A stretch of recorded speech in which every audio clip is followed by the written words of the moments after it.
అందరికీ నమస్తే. కెనడాలో స్నోఫాల్ స్టార్ట్ అయిపోయింది.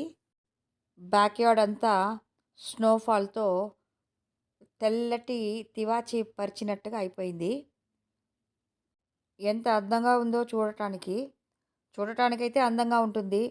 మనము విండో ఓపెన్ చేసి తెరిచి చూస్తే తెలుస్తుంది. ఆ యొక్క విండ్ అంతా ఎంత బలంగా వీస్తుందో అనేసి.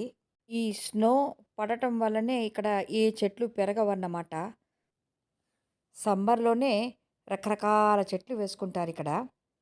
వింటర్‌లో ఏ చెట్లు పెరగవు. రోడ్లంతా చూడండి. వైట్ కార్పెట్ పరిచినట్టుగా ఉంది.